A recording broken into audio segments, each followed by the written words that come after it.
Go find your own place. I own this building. My son Luke looked me straight in the eye and said, "Mom, maybe it's time you found your own place." I nodded, smiled, and walked upstairs to pack. 3 weeks later, I was sipping champagne on a terrace overlooking the Mediterranean Sea in Monaco, while he was frantically calling about the foreclosure notice on what used to be our family home. I'm glad to have you here. Follow my story until the end and comment the city you're watching from. My name is Caroline Foster, but everyone's called me Carrie since I was a little girl growing up in Connecticut. At 68 years old, I never expected to reinvent myself, but life has a way of surprising you when you least expect it. 5 years ago, my husband Henry passed away suddenly from a heart attack. We'd been married for 40 years, raised our son Luke together, and built a beautiful life in our colonial home with its wraparound porch and garden that had been featured twice in the local newspaper. Henry had always handled our finances, investments, retirement accounts, insurance policies while I managed our home and taught piano to neighborhood children. When Henry died, the grief was overwhelming. I wandered through our 4-bedroom house like a ghost, touching the walls he'd helped me paint, sitting in his favorite chair, and tending to the roses we'd planted together on our 30th anniversary. The house felt impossibly empty without him. That's when Luke suggested I transfer the house to his name. "For tax purposes, Mom," he explained. "It'll make things easier down the road." At 35, Luke had his father's tall frame and my stubborn jawline. He worked in marketing for a tech company and had recently gotten engaged to Rachel Peterson, a stylish woman who worked in fashion merchandising. I trusted my son completely. He was my only child, the center of my world since the day he was born. So I signed the papers without reading them carefully. After all, family takes care of family, that's what Henry and I had always believed. 18 months ago, Luke and Rachel moved in with me. "Just temporarily," Luke assured me, "while we save for our perfect home." I was thrilled to have company again, to hear laughter echoing through the rooms, to have someone to cook for. I welcomed them with open arms, rearranging my crafting supplies to give them the guest bedroom, adjusting my routines to accommodate theirs. The first signs of trouble were subtle. My sewing machine and crafting table were relocated to the basement without discussion. The living room furniture was rearranged while I was volunteering at the animal shelter. Small changes that didn't seem worth mentioning, but left me feeling increasingly displaced in my own home. One morning, I stood in the doorway of what had been the guest bedroom, watching Rachel arrange her extensive makeup collection across the antique vanity that had belonged to my grandmother. Morning sunlight caught her crystal bottles and gold compacts, creating little rainbows on the wallpaper I'd hung myself 25 years earlier. "Morning, Carrie," Rachel chirped without looking up from her reflection. She was applying some sort of cream that probably cost more than my monthly grocery budget. Everything about Rachel was precise. Her sleek black hair fell in calculated waves. Her workout clothes bore designer labels, and even her smile seemed measured for maximum impact. "Good morning, sweetheart," I replied, stepping into the room that used to house my piano and crafting supplies. "I was thinking," Rachel continued, now applying mascara with the concentration of an artist, "we should probably talk about the living situation." My chest tightened, but I kept my voice steady. "Oh, what about it?" She turned then, her dark eyes meeting mine in the mirror. "Well, Luke and I have been discussing it, and we think it might be time for some changes. We're not kids anymore, you know. We need our space to grow as a couple." I gripped the doorframe a little tighter. "Of course. Have you found somewhere you'd like to move?" Rachel's laugh was like wind chimes in a hurricane, pretty, but sharp. "Oh, Carrie, you're so sweet." "No, we were thinking more along the lines of, well, this is Luke's childhood home, right? His inheritance, technically. And you've had such a good run here. But maybe it's time you found your own little place. Something more suitable for a woman your age." The words hit me like ice water. A woman my age. I was 68, not 98. I'd maintained this house, this 4-bedroom colonial with its wraparound porch and meticulously tended gardens for 30 years. I'd painted every room, refinished every floor, nursed every piece of furniture back to life when it showed wear. "This is my home, Rachel," I said quietly. "Well, technically." She stood up, smoothing her leggings that probably cost more than my monthly utilities. It's in Luke's name now, isn't it? Since the transfer after Henry died? My throat closed. She was right. After Henry's heart attack, when grief had been so overwhelming, I'd signed those papers without really reading them. I just hadn't imagined my own son would use them against me. I just think, Rachel continued, now applying lip gloss, it would be better for everyone if you found your own space. Something smaller, easier to manage. There are some lovely senior communities nearby. Senior communities. The phrase made my skin crawl. I wasn't ready for organized craft time and early bird dinners. I still taught piano lessons to neighborhood kids, maintained a garden that the local newspaper had featured twice, and volunteered at the animal shelter every Tuesday and Thursday.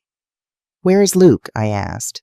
"Shower," she replied, capping her lip gloss with a decisive click. "But we've already talked about this." "Carrie." "He agrees. It's time." I stood there for another moment, watching her adjust her workout top in the mirror, completely comfortable in my bedroom, in my house, discussing my future like I was a piece of furniture that no longer fit the decor. I walked downstairs to the kitchen, my bare feet silent on the hardwood floors I'd had refinished just 2 years ago. The morning sun streamed through the windows above the sink, illuminating the herb garden I'd planted in neat rows along the windowsill: basil, rosemary, thyme, oregano, all thriving under my care. The coffee maker gurgled to life as I pressed the start button, the sound as familiar as my own heartbeat. This kitchen had been the heart of our family for 3 decades. I'd made thousands of meals here, packed countless lunches, hosted birthday parties and holiday dinners. The scratches on the butcher block island told stories. The growth marks on the doorframe charted Luke's journey from toddler to man. "Morning, Mom." I turned to find Luke in the doorway, hair still damp from the shower, wearing the expensive athleisure clothes that seemed to be his uniform these days. "Morning, honey." I poured 2 cups of coffee, adding cream to his just the way he'd liked it since he was 12. "Sleep well." "Yeah, thanks." He accepted the mug but didn't meet my eyes. "Listen, Mom, Rachel mentioned she talked to you about the living situation." I nodded, taking a careful sip of my coffee. It was perfect, rich and smooth from beans I ordered from a small roaster in Vermont, another luxury I allowed myself. "She's right, you know," Luke continued, leaning against the counter I'd had installed when he was in high school. "This place is getting too big for you to handle alone." "I handle it just fine," I said quietly. "Mom, come on. The gutters need cleaning. The deck needs to be power washed, and don't get me started on the yard work. It's too much for someone your age." Someone your age. The same phrase Rachel had used. Like 68 was ancient. Like I was tottering around with a walker instead of running 5 miles every other morning. "I maintain this house perfectly well," I said, my voice still calm but with an edge creeping in. "The gutters were cleaned last month by the same service I've used for 5 years. The deck gets power washed every spring. The gardens are featured in the local paper regularly." Luke shifted uncomfortably. "It's not about that. It's about us having space to build our life together. Rachel wants to start a family soon, and we need room to grow. This house has 4 bedrooms, I pointed out. "Mom!" His tone was the same one he'd used as a teenager when he thought I was being unreasonable. "We're adults. We can't live with my mother forever." "Then move out," I said simply. He stared at me like I'd suggested he fly to the moon. "Move out, Mom. This is my house now. My inheritance." "Dad left it to me." "Dad left it to both of us," I corrected. "I transferred it to your name for tax purposes. There's a difference. Look." Luke set down his coffee mug with more force than necessary. "We've been patient. We've lived here for 1.5 years, saving money, contributing to expenses. They'd paid for groceries exactly twice and had never once offered to help with the mortgage, utilities, or maintenance. I'd been too proud to ask, too grateful for their company in the house that had felt cavernous and empty after Henry died. "I think," he continued, "it would be best for everyone if you found your own place, something more appropriate. Maybe one of those nice senior living communities where you'd have people your own age to socialize with." There it was again, People my own age, as if I was too old, too irrelevant, too much of a burden to exist in the same space as their young, vibrant lives. I see, I said, my voice steady despite the earthquake happening in my chest. There are some really nice places. Mom, we've been looking into it. Sunrise Manor has a great reputation, and it's only 20 minutes away. You'd have your own apartment, activities, meal plans. It might be exactly what you need. What I need. They'd decided what I needed without asking me. They'd researched senior living facilities for me while living in my house, sleeping in my guest room, using my utilities, eating food I bought. And if I don't want to move, I asked. Luke's jaw tightened, and for a moment, I saw something in his face that reminded me uncomfortably of his father during his worst moments. Henry had been a good man, but he'd had a temper when things didn't go his way. Mom, please don't make this harder than it has to be. The house is in my name. Legally, it's mine now. I'm trying to be reasonable here. But if you're going to be stubborn about it... He didn't finish the sentence, but the threat hung in the air like smoke. My own son was threatening to evict me from the house I'd lived in for 30 years, the house where I'd raised him, loved him, sacrificed for him. I understand, I said quietly. Relief flooded his features. Good. We'll help you look at places, and we'll make sure you're settled somewhere nice. It'll be an adventure, right? A fresh start. A fresh start. At 68, after 30 years in the same house, he thought I needed a fresh start because it would be convenient for him. How long do I have? I asked. Well, we were thinking maybe by the end of the month. Rachel found this amazing interior designer who can help us redesign the space, and she's available to start in February. End of the month. It was January 15th. They were giving me 2 weeks to uproot my entire life so they could redecorate my house. Of course, I said. 2 weeks should be plenty of time. Luke beamed like I'd just agreed to give him a present instead of my entire life. You're the best, Mom. I knew you'd understand. And hey, maybe this is exactly what you need. Some independence? A chance to meet new people? Independence. The irony was so thick I could taste it.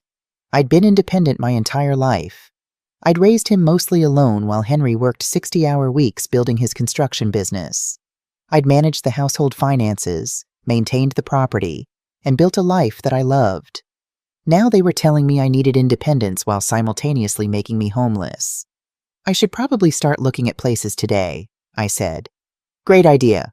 Want me to call Sunrise Manor for you, set up a tour? No, thank you. I'll handle it myself. He kissed my cheek like nothing had changed, like he hadn't just ripped my life apart over morning coffee. Love you, Mom. Love you too, sweetheart.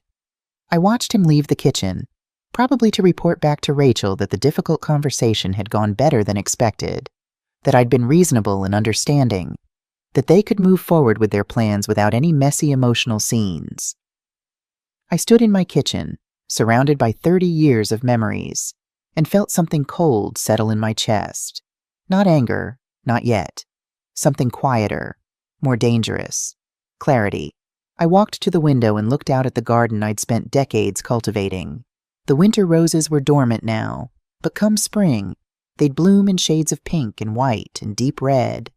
I'd planted them the year Luke graduated high school, thinking about how they'd be here long after I was gone. A legacy of beauty for future generations to enjoy. I'd been wrong about a lot of things. It seemed.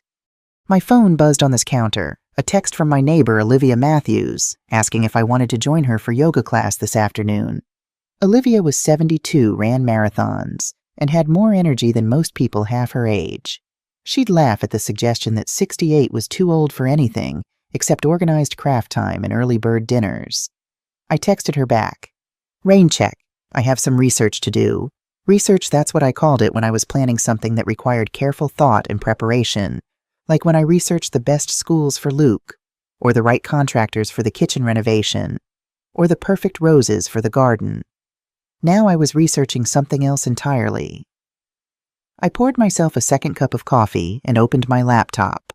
The screen glowed to life, cursor blinking in the search bar like a question mark. I thought about typing senior living facilities or apartments for rent, or any of the things a reasonable woman in my situation would search for. Instead, I typed something else entirely: real estate market analysis, property values, current year, then how to sell house quickly, best price, and finally, cost of living Monaco, France. The last search surprised even me. Monaco had been a joke between Henry and me, a fantasy we'd spin when the bills piled up or the winter felt too long. When we're rich, he'd say, we'll have a little place in Monaco, drink champagne and watch the sunset over the Mediterranean. It had been a dream, nothing more. But dreams had a way of becoming possibilities when the people you loved most decided you were inconvenient. I spent the next 3 hours reading. Property values in our neighborhood had skyrocketed over the past 5 years. The house that Henry and I had bought for $85,000 in 1994 was now worth over $400,000, maybe more, depending on the market. Monaco was expensive, certainly, but not impossibly so for someone with substantial assets. And I had more assets than Luke realized. The house wasn't the only thing Henry had left me. There was his life insurance policy, the business he'd built and sold just before his death, the investments we'd made together over 30 years of marriage. I'd been careful with money my entire life, and Henry had been smart about planning for the future. Luke thought the house was his inheritance, but he was wrong about that, too. The will had been very clear. Everything went to me first, then to him upon my death. The house transfer had been for tax purposes only, but the rest of the estate was still mine. All of it. By noon, I had a plan forming. By 1:00, I was on the phone with a real estate agent. Mrs. Foster, said Jennifer Sullivan, the agent who'd sold 3 houses on our street in the past year. I'd be delighted to help you.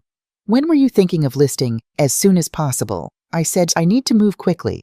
Of course. The market is very hot right now, especially for properties in your neighborhood.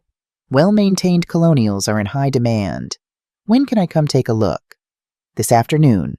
There was a pause. That's quite fast. Is everything all right? Everything's perfect, he said, and for the first time in months, I meant it. I'm ready for an adventure. Jennifer arrived at 300 sharp, an efficient woman in her 40s with a measuring tape and a keen eye for detail. She walked through the house like she was conducting an orchestra, noting crown molding and hardwood floors and the updated kitchen with professional appreciation. This is remarkable, she said, standing in the living room where afternoon light streamed through windows I'd cleaned just last week. You've maintained this beautifully. The craftsmanship is exceptional. Thank you. May I ask what prompted the decision to sell? Are you downsizing? Something like that, I said. I'm relocating internationally. Her eyebrows rose. How exciting! Where to? Monaco. If she was surprised, she hid it well. Lovely. I have a colleague who relocated to Nice a few years ago. The Mediterranean lifestyle is supposed to be wonderful for retirement. Retirement. Everyone kept using that word like it was a box I should climb into quietly. I'd never felt less like retiring in my life. What do you think the house might sell for? I asked. Jennifer consulted her notes, did some mental calculations. Given the neighborhood, the condition, the size, and current market conditions, I'd estimate somewhere between $420,000 and $450,000, possibly more if we get multiple offers, which I expect we will. $450,000 more than 5 times what we'd paid for it. Enough to buy a beautiful apartment in Monaco with money left over for whatever came next. How quickly could we close, I asked. With the right buyer, potentially within 30 days, cash offers could move even faster. 30 days. Luke had given me 2 weeks to disappear quietly into a senior living facility. I was giving myself a month to disappear entirely, just not in the direction he expected. Let's do it, I said. Jennifer smiled. I'll draw up the paperwork tonight. We can have you listed by Friday if you're comfortable with that timeline. Perfect. After she left, I sat in the kitchen with my laptop and a legal pad, making lists, things to keep, things to sell, things to donate, phone calls to make, accounts to close, arrangements to handle. It was remarkable how much life you could dismantle when you put your mind to it. Luke and Rachel came home around 6:00, chattering about their day at the gym and their dinner plans with friends. They moved through the house like they already owned it. which technically they did, but emotionally felt like theft. "How was the house hunting, Mom?" Luke asked, grabbing a bottle of water from the refrigerator. "Very productive," I said. "I should have news soon." "Great, I told you this would work out. Change can be good, right?"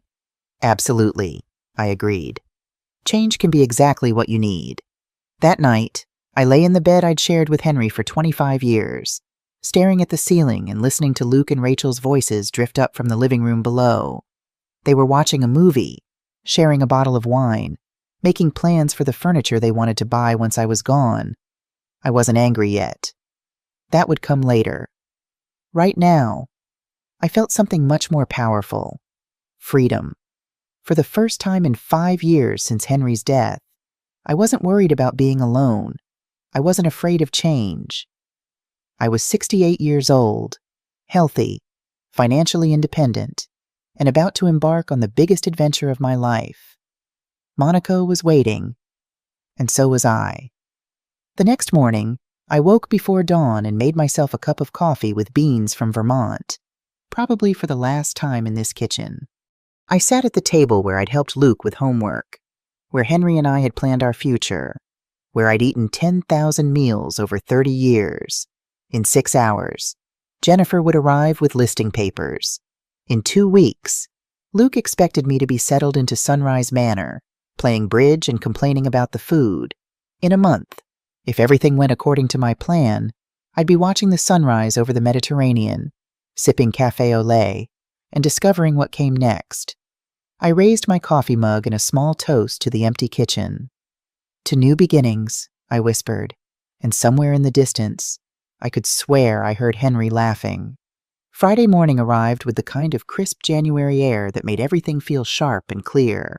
I stood at my bedroom window, watching Luke load his golf clubs into the back of his BMW, the same BMW I'd helped him finance when he graduated from business school.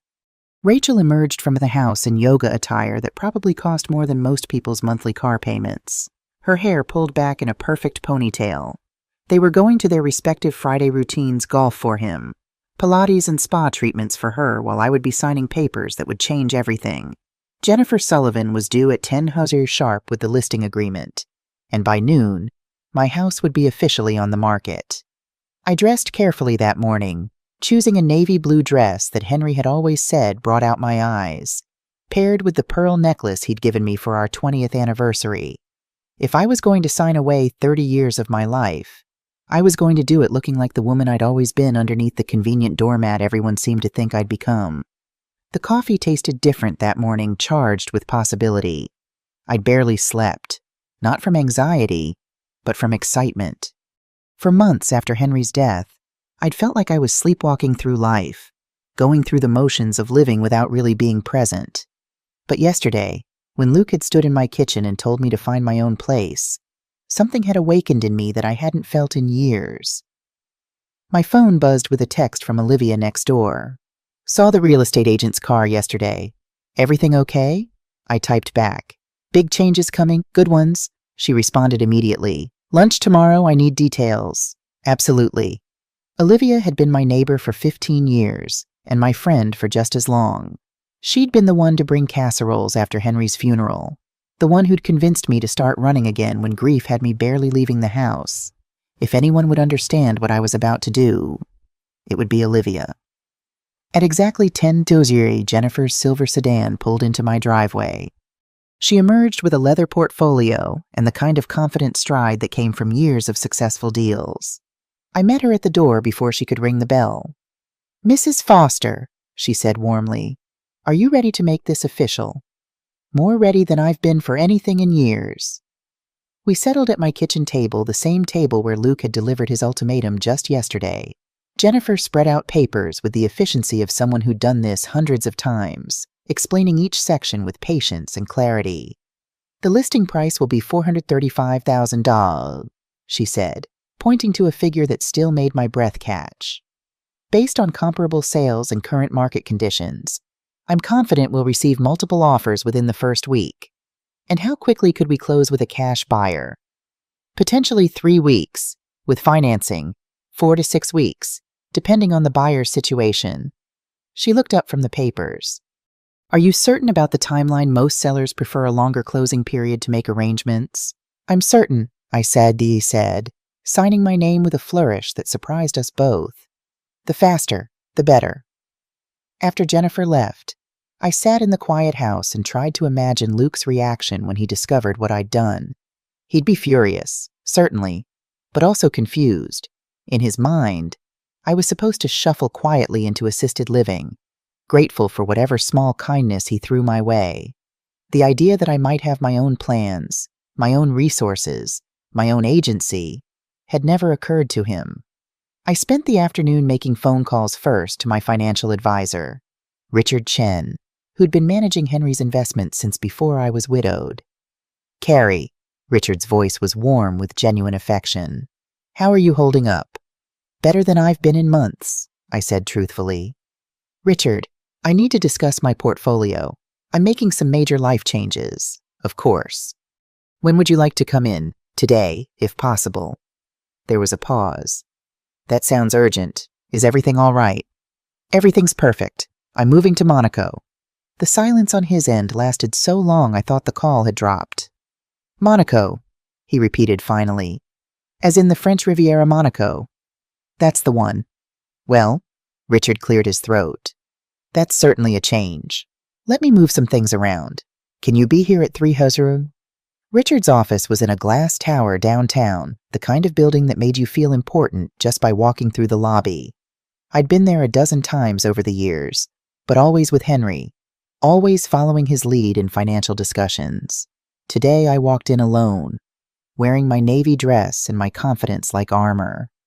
Carrie, Richard stood as his assistant showed me in. You look wonderful. Different somehow. I feel different, I said, settling into the leather chair across from his mahogany desk. Tell me about my financial position. Richard. All of it. For the next hour, Richard walked me through numbers that made my head spin in the best possible way. Henry's life insurance policy, the proceeds from the sale of his construction business, 30 years of careful investments and retirement savings. When he finished, I stared at the final figure on his computer screen and felt something like vertigo. $2.1 million, I said slowly. Plus whatever you receive from the house sale, Richard confirmed. Your husband was very smart about money, Carrie, and very protective of your future. Henry had always handled our finances, claiming he enjoyed the research and planning while I focused on other things. I'd been content to let him, trusting his judgment, never realizing exactly how well he'd provided for me. What would I need to live comfortably in Monaco? I asked. Richard pulled up something on his computer, made some calculations. Obviously, it depends on your lifestyle, but for a comfortable apartment and reasonable living expenses, probably $60,000 to $80,000 a year. Your portfolio could generate that indefinitely without touching the principal. And if I wanted to buy property there, well, Monaco real estate is expensive, but with your assets and the house sale, you could certainly afford something nice. A good apartment might run anywhere from $500,000 to several million, depending on location and size. I thought about the pictures I'd been looking at online all morning, apartments with terraces overlooking the harbor, places where I could have my morning coffee while watching yachts drift in and out of port where no one would suggest I needed to find somewhere more appropriate for someone my age. Richard, I said, I want to liquidate everything that needs to be liquidated and transfer the rest to accounts I can access internationally. How quickly can that happen? Carrie, he leaned forward, his expression concerned. This is a very big decision. Have you discussed it with Luke? Maybe we should know, I interrupted firmly. This is my decision, my money, my life. I don't need anyone's permission to live it. Richard studied my face for a moment, then nodded slowly. You're absolutely right. I apologize. Old habits, I suppose. Henry used to make most of the decisions. Henry's gone, I said gently but firmly. I'm not. We spent another hour working out details, wire transfers, currency exchanges, international banking relationships. By the time I left his office, I had a clear timeline. Within 2 weeks, I could have access to funds anywhere in the world. That evening, I cooked dinner for 3, the way I had every night since Luke and Rachel had moved in. Chicken marsala with roasted vegetables, one of Luke's childhood favorites. I set the table with the good china, lit candles, opened a bottle of wine from the collection Henry and I had been saving for special occasions. "This is nice, Mom," Luke said when they sat down. "What's the occasion? I wanted to cook for you while I still can," I said, serving him a generous portion. "Once I move, we won't have dinners like this very often." Rachel took a small serving of vegetables and ignored the chicken entirely. "Have you looked at any places yet?" "I have," I said truthfully. "The options are quite exciting." "See, I told you this would be good for you," Luke said, cutting into his chicken with enthusiasm. "A chance to try something new. Meet people your own age." People my own age. There was that phrase again, like aging was a contagious disease that required quarantine. "I've been thinking about what you said," I continued, refilling their wine glasses, "about needing space to grow as a couple. You're absolutely right. Young marrieds need privacy, room to build their own traditions." Rachel smiled, the first genuine smile she'd directed at me in months. "Exactly. Nothing personal. Of course. You're wonderful. Carrie. It's just that we're at different stages of life." Different stages. As if life was a game of Monopoly, and I'd somehow landed on the nursing home square while they were still collecting $200 for passing go. "I understand completely," I said. "In fact, I've already started making arrangements." Luke looked up from his plate, surprised. "Really? That was fast?" "Well, you said end of the month. I didn't want to hold up your plans." "Mom, you're being so reasonable about this," Luke said, reaching over to squeeze my hand. "I was worried you might be upset." Upset. The word sat between us like a landmine, waiting to explode. I squeezed his hand back, memorizing the warmth of it, the way his fingers had felt when he was small and afraid of thunderstorms. "Why would I be upset about an adventure?" I asked. After dinner, while they watched television in the living room, I cleaned the kitchen and thought about all the meals I'd prepared in this space. Birthday cakes and holiday feasts, quick breakfasts before school, late-night snacks when Luke brought friends home from college. The kitchen held more memories than any other room in the house, and I was surprised to realize I felt ready to leave them behind. The next morning brought the first showing. Jennifer had warned me there would be interest, but I was still amazed when she called at 8:00 a.m. to schedule 3 appointments for that afternoon. "The market is even hotter than I expected," she said. "I've had 6 calls since the listing went live this morning. We might want to consider a bidding war strategy." "Whatever you think is best," I said, watching Luke through the window as he loaded his golf clubs again. Saturday morning golf was sacred to him, had been since college. Some traditions apparently were worth preserving. I spent the morning boxing up personal items, starting with the photos that lined the hallway. 30 years of family pictures, Luke's school achievements, Henry's business awards, vacation snapshots from trips we'd taken when money was tight, but our dreams were big. Each picture told a story, and together they told the story of a life well lived, even if it was ending in a way I'd never expected. The doorbell rang at exactly noon. Olivia stood on my porch with a bottle of wine and an expression of barely contained curiosity. "All right," she said, following me into the kitchen. "Spill everything. Jennifer Sullivan's car.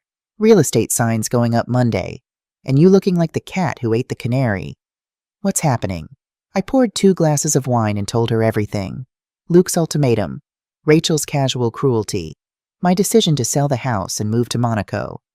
Olivia listened without interruption, her expression shifting from surprise to delight to something approaching awe. "Monaco," she repeated when I finished. "You're really going to do it?" "I'm really going to do it." "What about Luke? What will you tell him?" I sipped my wine, considering the truth.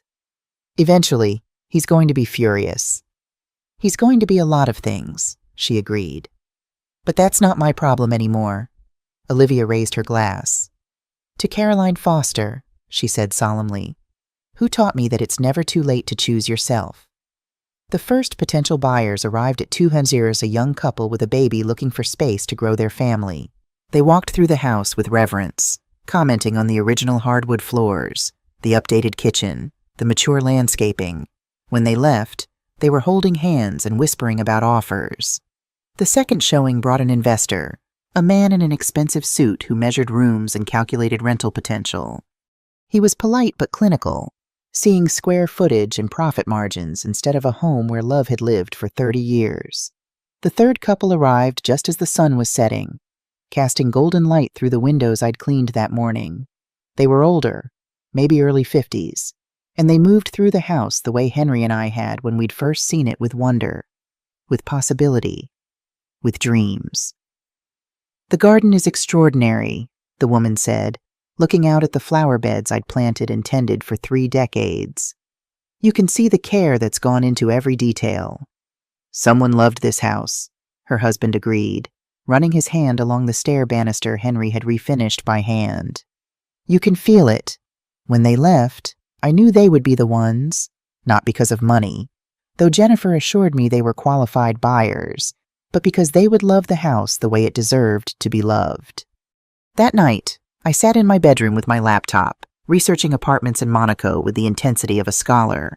The pictures were breathtaking terraces overlooking the Mediterranean, elegant rooms with French doors and marble floors, buildings with concierge services and rooftop gardens.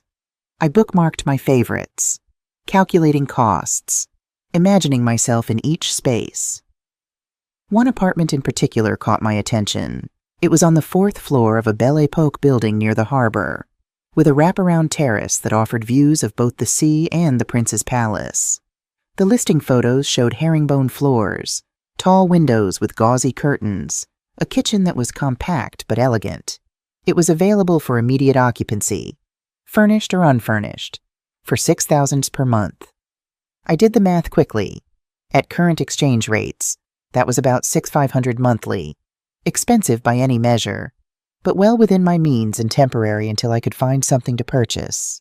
I was reaching for my phone to call the rental agent when I heard voices downstairs. Luke and Rachel were talking in the kitchen, their words drifting up through the heating vents. "Perfect timing," Luke was saying. "She's being so cooperative about everything." "I was worried she'd make a scene," Rachel replied. "You know how emotional older women can get about change." Emotional older women. I set down my phone and moved closer to the vent, my cheeks burning. "She's always been reasonable," Luke said. "Dad used to say she was the most practical woman he'd ever met. She'll be fine once she settles in somewhere appropriate." Somewhere appropriate, the phrase that had haunted me for days, that had driven me to research real estate markets and international banking and the cost of living in one of the world's most expensive places. "I just can't wait to have our own space," Rachel continued. "I've already been looking at furniture. That farmhouse style is so outdated. I'm thinking more modern, minimalist, clean lines." Clean lines. She wanted to erase every trace of the life Henry and I had built here. Replace our comfortable lived-in home with something that looked like a magazine spread. "Whatever you want, babe," Luke said. "It's our house now." Our house now. The words hit me like a physical blow, not because they were untrue legally, but because of how easily he'd dismissed 30 years of my life, my memories, my love for this place. I moved away from the vent and sat back down at my laptop. The Monaco apartment was still glowing on my screen, warm lights spilling across that wraparound terrace, promising a life where no one would call me emotional or suggest I needed somewhere more appropriate. I picked up my phone and dialed the international number listed on the rental website. It was the middle of the night in Monaco, but the call went to a service that promised to connect me with an agent within 24 hours. "This is Caroline Foster," I said when the automated system prompted me to leave a message. "I'm calling about the apartment on Avenue Saint-Charles. I'd like to arrange a virtual tour as soon as possible. I'm prepared to wire the first month's rent and security deposit immediately upon approval." I hung up and stared at the phone, my heart beating fast with something that felt remarkably like joy. Downstairs, Luke and Rachel were still planning their takeover of my life, still discussing paint colors and furniture purchases, and all the ways they would improve upon what Henry and I had created. Let them plan. Let them dream. Let them count on their convenient assumption that I would disappear quietly into whatever corner they designated for me. They were about to learn that Caroline Foster had some plans of her own. Sunday morning brought snow, the first real snowfall of the winter. dusting the garden I'd tended for 30 years with a blanket of white that made everything look new and clean. I stood at the kitchen window with my coffee, watching Luke shovel the driveway with the same methodical precision he'd inherited from his father.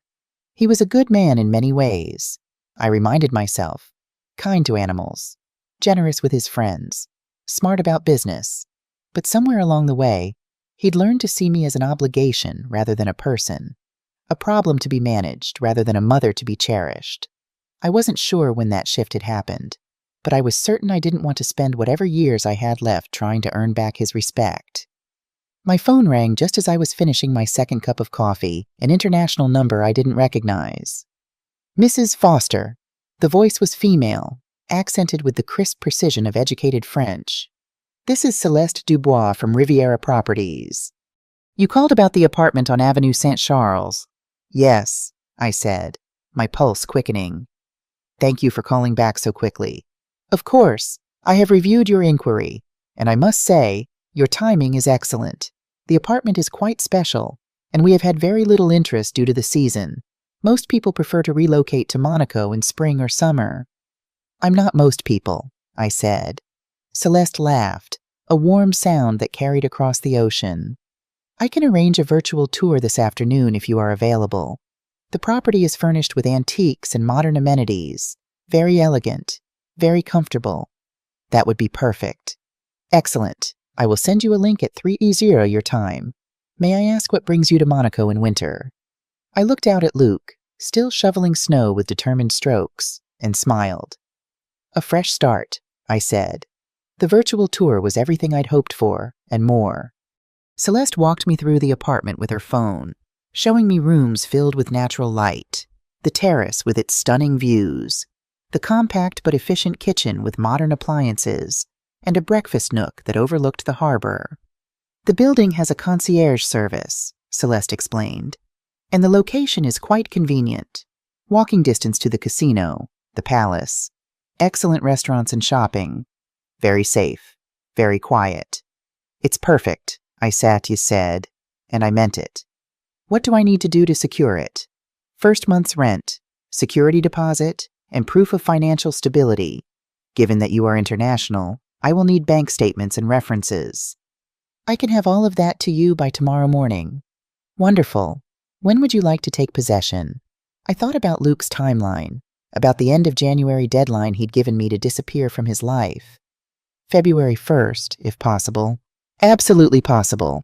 I will prepare the lease agreement immediately. After we hung up, I sat in my kitchen staring at the photos Celeste had texted me. My kitchen, my apartment, my new life waiting for me on the French Riviera like a gift I'd never dared to imagine. That evening, we had dinner as a family one more time. I made pot roast, another of Luke's favorites, and we talked about safe things, the weather, the news, Rachel's latest yoga instructor certification program, normal conversation, the kind we'd been having for months while they planned to evict me and I planned to disappear. Mom, Luke said as I was clearing the dessert plates, I've been thinking about this move of yours. Maybe we should go look at some places together next week. Make sure you find somewhere really nice. I paused with the plates in my hands, looking down at my son's face. He was trying to be kind in his way, trying to assuage whatever guilt he felt about displacing me by helping me find a suitable replacement for the life he was taking away. That's sweet of you, I said, but I've already found somewhere perfect. Really where? It's a surprise, I said, carrying the plates to the sink. But I think you'll be very surprised by my choice. Monday morning brought the call I'd been expecting. Jennifer Sullivan, her voice bright with excitement. Carrie, we have 3 offers, all above asking price. Tell me. The young couple with the baby offered $440,000. The investor went to $450,000, and the older couple, the Reynoldses, offered $465,000 with a personal letter. $465,000, nearly twice what Luke thought the house was worth, enough to buy my Monaco apartment outright and still have money left over for whatever came next. The Reynoldses, I said without hesitation. I was hoping you'd say that. They seem like the kind of people who would love this house the way it deserves. When can we close? They're offering cash, no financing contingencies. We could close in 2 weeks if you're ready. 2 weeks. Exactly the timeline Luke had given me to find somewhere appropriate for someone my age. Let's do it, I said. That afternoon, I drove to Richard Chen's office to sign more papers, international wire transfers, currency exchanges, the complex dance of moving a life's worth of assets across an ocean. Richard had overcome his initial surprise and thrown himself into the logistics with professional enthusiasm. You're going to love Monaco, he said, reviewing the final documents. I have a client who keeps a yacht there, says it's one of the most beautiful places on Earth. I can't wait to find out for myself. When do you leave? January 31st. That's next week. That's next week, I agreed. I spent the evening packing, starting with the things I absolutely couldn't leave behind. Photo albums, a few pieces of jewelry, some books that had been favorites for years. It was surprising how little seemed essential when you were starting over. How much of what we call necessary was really just familiar. Luke and Rachel were out at some social function, a gallery opening, or wine tasting. One of the cultural events that filled their calendars, but somehow never included me. I was glad for the privacy, for the chance to say goodbye to the house without an audience. I walked through each room, touching surfaces Henry and I had chosen together, walls we'd painted, floors we'd refinished. The house held our history in every corner, but I realized I was taking the important parts with me anyway. The memories, the love, the knowledge that we'd built something beautiful together. The new owners would make their own memories here, paint new colors, arrange different furniture, plant their own flowers in the garden. That was how it should be. Houses were meant to be loved, not preserved like museums. Tuesday brought a flurry of activity, closing documents, moving company estimates, airline reservations. I was amazed how quickly a life could be dismantled when you put your mind to it. How many phone calls it took to extract yourself from 30 years of roots. I called the local animal shelter where I'd volunteered every Tuesday and Thursday for the past 3 years. Caroline, said Maria, the shelter director, please tell me you're not calling to quit. I'm afraid I am. I'm relocating internationally. What where? Monaco. There was a long pause. Did you win the lottery? Something like that, I said, smiling. But I'll miss our Tuesday walks with the dogs. They'll miss you too. You've been one of our most dedicated volunteers. Dedicated. The word stuck with me after I hung up. I'd been dedicated to a lot of things over the years, my marriage, my son, my home, my community. But I'd never been dedicated to myself, to my own happiness, to my own dreams. That was about to change. Wednesday evening, Luke and Rachel returned from their respective days to find me in the living room with my laptop and a glass of wine, researching flights to Nice. Working on something interesting, Luke asked, settling into the armchair that had been his father's favorite spot. Travel arrangements, I said truthfully.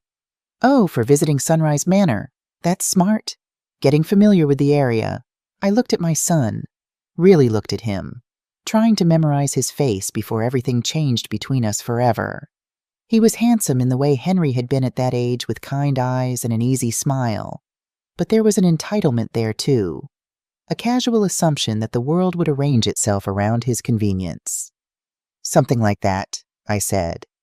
Thursday brought the closing. I sat in a conference room with the Reynoldses, Jennifer Sullivan, 2 lawyers, and a pile of papers that would transfer ownership of my life to strangers who promised to love it well. Eleanor Reynolds, whose name was Ellie, had tears in her eyes as she signed the final documents. We'll take such good care of it, she promised me. Your garden especially. I can see how much love you put into every detail. I know you will, I said, and I meant it. The house would be happy with them. It would be home to someone again, instead of just a showcase for Rachel's minimalist aesthetic. When it was over, I held a cashier's check for $465,000 minus Jennifer's commission, more money than I'd ever held in my hands, enough to buy freedom in any currency. What will you do now? Ellie Reynolds asked as we walked out together. Start over, I said. At 68, I'm starting completely over. How exciting, she said, and she sounded like she meant it. I hope I have your courage when I'm your age. Your age, this time, The phrase didn't sting. This time it sounded like a badge of honor. That evening, I cooked one last meal in my kitchen. Nothing fancy, just scrambled eggs and toast, but I savored every bite. Tomorrow, Luke and Rachel would return from their long weekend at some resort to find the house sold. My room empty, and a letter explaining everything. They thought they knew about Caroline Foster was wrong. I was packed and ready to discover who I really was. The moving truck arrived at 7:00 in the morning on January 31st, its diesel engine rumbling through the quiet neighborhood like a mechanical herald of change. I stood at my bedroom window, fully dressed in traveling clothes, watching the crew of 3 men prepare to load the carefully selected pieces of my life that would accompany me across the Atlantic. Luke and Rachel were still in bed, having returned late the night before from their weekend getaway to some spa resort in Vermont. They'd texted sporadically over the 3 days they were gone, sending photos of couples' massages and gourmet meals, while I systematically dismantled the life they assumed would wait patiently for their return. The irony wasn't lost on me. While they'd been celebrating their future in my house, I'd been securing my own future 3,000 miles away. I met the movers at the front door, my voice barely above a whisper as I directed them to the items I'd marked with bright yellow stickers. My grandmother's china cabinet, the one piece of furniture that held memories too precious to leave behind. A few boxes of books carefully curated from a lifetime of reading. The oil painting Henry had commissioned for our 25th anniversary, a landscape of the lake where we'd spent our honeymoon. "This everything, ma'am?" asked the crew chief, a weathered man named Frank, who moved with the efficiency of someone who'd packed up hundreds of lives. "That's everything," I confirmed, signing the papers that would send my belongings on a cargo ship to France while I flew ahead to receive them. "Storage facility in Nice will hold everything until you're ready for delivery," Frank explained. "Should take about 2 weeks by sea. 2 weeks. By then, I'd be settled in my temporary apartment, sipping coffee on my terrace while Luke and Rachel discovered the full extent of their miscalculation. After the truck pulled away, the house felt different, lighter somehow, as if it too was ready to move on to its next chapter. I walked through the empty spaces where my furniture had been, my footsteps echoing on the hardwood floors I'd polished one last time the night before. Upstairs, I could hear the shower running in the master bedroom that had been mine and Henry's for a quarter-century. Rachel was beginning her morning routine, probably unaware that anything had changed. They'd been so confident in their timeline, so certain of my compliance, that it hadn't occurred to them to question the absence of moving boxes or the lack of senior living facility brochures scattered around the house. I made coffee in my empty kitchen, standing at the counter because the breakfast table was already on its way to France. The morning light streamed through windows I'd cleaned for the last time, illuminating dust motes that danced like tiny celebrations in the air. My phone buzzed with a text from Celeste in Monaco. "Everything prepared for your arrival. Keys will be waiting at the concierge desk. Welcome to your new adventure." Adventure. The word sent a thrill through me that I hadn't felt since I was young, and the world seemed infinite with possibility. At 68, I was about to embark on the biggest adventure of my life, and the only people who had any claim on my happiness were trying to warehouse me in a facility for people who'd given up on living. The shower upstairs stopped running. Soon Rachel would emerge in her perfectly coordinated workout clothes, and Luke would stumble to the kitchen in search of coffee in the sports section. They'd go through their Saturday morning routine as if nothing had changed, because in their world, nothing had. The inconvenient mother had been managed. The problem had been solved, and their future was clear and unobstructed. I carried my coffee to the living room and sat in the one chair I'd left behind a wingback that had never been comfortable but had sentimental value for Luke. It was where Henry used to read his evening paper, where Luke had sat to open Christmas presents for 20 years. Let them keep it. Let them have all the furniture, all the fixtures, all the physical remnants of the life I was leaving behind. What they couldn't keep was me. Footsteps on the stairs announced Rachel's descent to the kitchen. I heard her pause, probably noticing the absence of the coffee table that had sat in front of the sofa for 15 years, the empty space where my grandmother's china cabinet had displayed 4 generations of family heirlooms. "Carrie," her voice carried a note of confusion. "Did you move some furniture?" I took a sip of coffee and called back. "Just some rearranging. It wasn't technically a lie. I had rearranged things from this house to a cargo ship to a storage facility in Nice. Geography was just another form of interior design. Luke appeared in the doorway a few minutes later, wearing pajama pants and a frown. "Mom, where's all your stuff?" "Gone," I said simply. "Gone where?" "To my new place." He blinked at me like I was speaking a foreign language. "Your new place, but you haven't moved yet. We agreed on end of the month, and today's the 31st. "You're absolutely right," I said, standing up and smoothing my traveling dress. "Today is the 31st, and I'm leaving for my new place this afternoon." Rachel materialized beside Luke, her face a mask of confusion and growing alarm. "Leaving? What do you mean leaving? We're supposed to tour Sunrise Manor on Monday." "No," I corrected gently. "You assumed I would tour Sunrise Manor on Monday. I never agreed to that." Luke's face was cycling through emotions like a slot machine. Confusion, realization, anger, and back to confusion. "Mom, what's going on? Where are your things? Where are you going?" I walked to the kitchen counter where I'd left 2 envelopes, each one bearing a name written in my careful cursive. I handed them their respective letters and returned to my chair. "Everything you need to know is in there," I said. "But the short version is this. You told me to find my own place, and I did. Monaco." The silence that followed was so complete I could hear the grandfather clock in the hallway ticking away the seconds of their shock. Isabel opened her envelope first, her manicured fingers tearing at the paper with uncharacteristic urgency. Luke followed suit, both of them scanning the pages I'd written the night before, explaining my decision, my timeline, and most importantly, my financial independence. $2.1 million, Luke read aloud, his voice barely above a whisper. "Plus the house sale," I confirmed. $465,000 after Jennifer's commission. Rachel looked up from her letter, her face pale beneath her perfectly applied makeup. "You sold the house. Closed yesterday," I said. "The Reynoldses seem like lovely people. They're planning to restore the garden to its full glory." "You can't sell this house," Luke said, his voice rising. "It's my inheritance. It's in my name." "Was in your name," I corrected. I had Richard Chen research the legalities. Turns out the transfer for tax purposes wasn't quite as ironclad as you thought. The house was still mine to sell, and I sold it. Luke stared at me like I'd grown a second head. But where will we live?" It was exactly the question I'd expected, and exactly the question that revealed everything wrong with their thinking. Not where would I live, not how would I manage, but where would they live now that their free housing was gone? "I'm sure you'll figure something out," I said kindly. "You're both capable adults with good jobs and excellent credit. You'll be fine." "Fine?" Rachel's voice cracked on the word. "Carrie, you can't just leave us homeless. We don't have money for a down payment. We've been saving, but with the market the way it is." "You've been saving," I repeated slowly. "For what?" They exchanged glances that spoke volumes.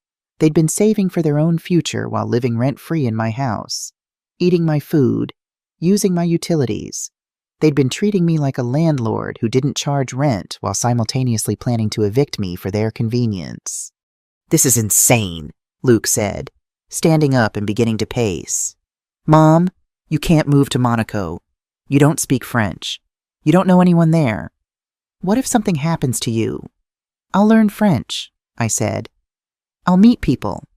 And if something happens to me, at least it will happen while I'm living my life instead of waiting to die in a facility you chose for me." "We never said anything about waiting to die," Rachel protested. "Sunrise Manor is lovely. They have activities, social events, trips to the theater. Organized fun for people whose families think they're too old for real fun," I said. "No, thank you." Luke stopped pacing and turned to face me, his expression shifting into the manipulative sincerity he'd perfected as a teenager when he wanted something. "Mom, please, let's talk about this rationally. You're making a huge mistake. Monaco is expensive, foreign. What if you hate it? What if you want to come home?" "This isn't my home anymore," I said quietly. "You made that very clear." "I never said that. You told me to find my own place.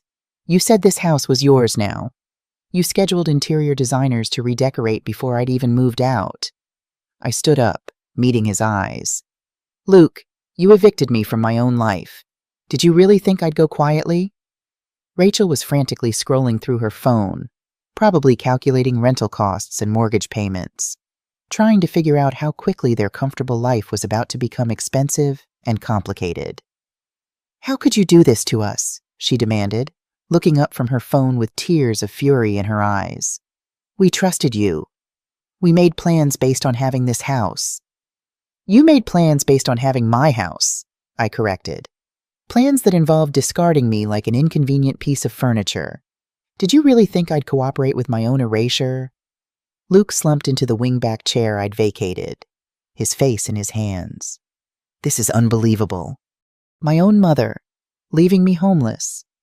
Your own mother, who sacrificed everything to give you a good life, who supported you through college, who helped you with your first car, your wedding, your down payment on that BMW. My voice was getting stronger with each word.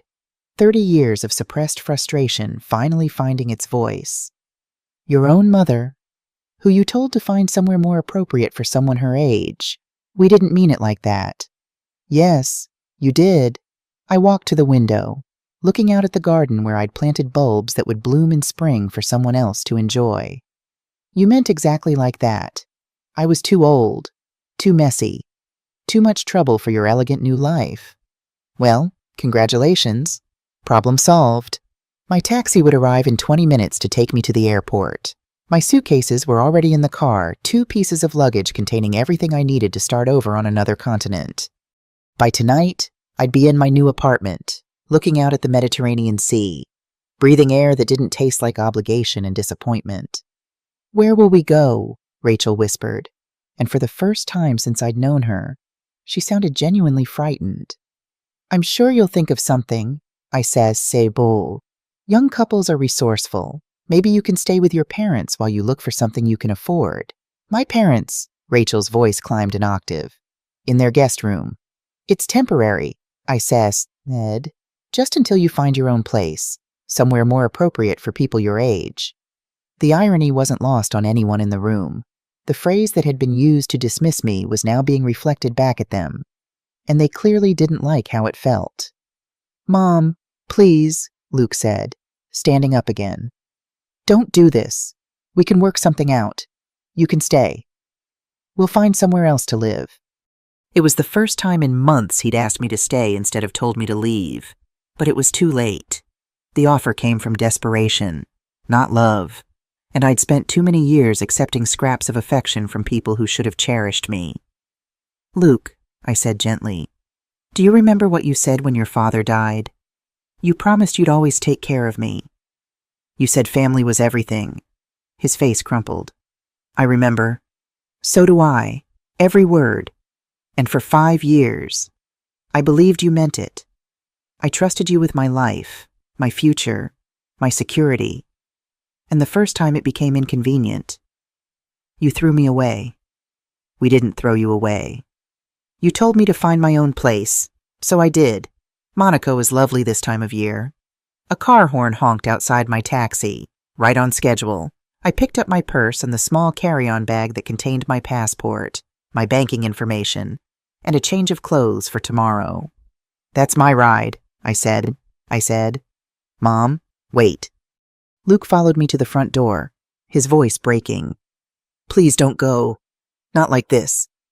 I turned to look at him one last time, memorizing his face, trying to see past the panic to the little boy who used to tell me I was his best friend in the whole world. I love you, Luke, I said. I will always love you, but I won't let you treat me like a burden anymore. I raised you to be better than that. I know, he whispered. I'm sorry. I'm so sorry. I know you are. But sorry doesn't give me back the months of planning my own disposal. Sorry doesn't erase the feeling of being unwanted in my own home. Rachel appeared behind him, mascara streaking down her cheeks. Carrie, please, we'll do better. We'll change. You'll change because you have to now, I said, because your free ride is over. But I'm not interested in being a lesson in gratitude. I'm interested in being happy. I opened the front door and stepped onto the porch I'd swept every weekend for 30 years. The taxi driver was already getting out to help with my bags, a kind-faced woman about my age who smiled like she'd done this 1,000 times before. "Airport," she asked. "Airport," I confirmed. "International terminal." Behind me, I could hear Luke and Rachel talking in urgent whispers, probably trying to figure out if they could stop me somehow. If there was some legal recourse or emotional manipulation they hadn't tried yet. There wasn't. I was 68 years old, mentally competent, financially independent, and legally free to live wherever I chose.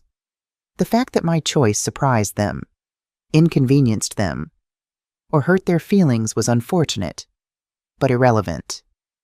"Ma'am," the taxi driver was holding the car door open. "Ready?"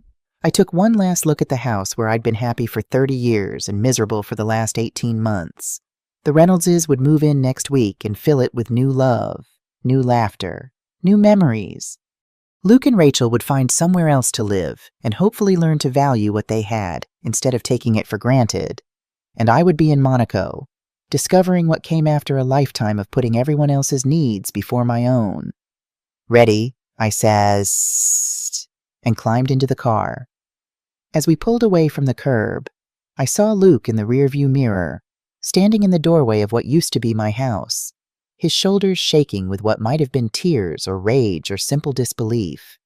Rachel was on her phone, probably calling her parents to negotiate emergency housing while they figured out what to do next. I felt a moment of sadness for the pain I was causing them, but it was a clean sadness, uncomplicated by guilt or regret. They had created this situation with their entitlement and casual cruelty. I was simply declining to be their victim. "Big trip?" the taxi driver asked as we merged onto the highway toward the airport. "New life," I said. "Good for you," she said, catching my eye in the rearview mirror. "Sometimes you gotta shake things up, even when people don't like it. Especially when people don't like it," I thought, but kept the observation to myself. The airport was busy for a Tuesday afternoon, full of travelers with their own destinations and their own reasons for leaving one place to find another. I checked in for my flight to Nice, handed over my passport like a veteran international traveler, and made my way through security with the confidence of someone who belonged exactly where she was going. At the gate, I called Olivia to let her know I'd made it this far. "How did they take it?" she asked. "About as well as you'd expect," I said.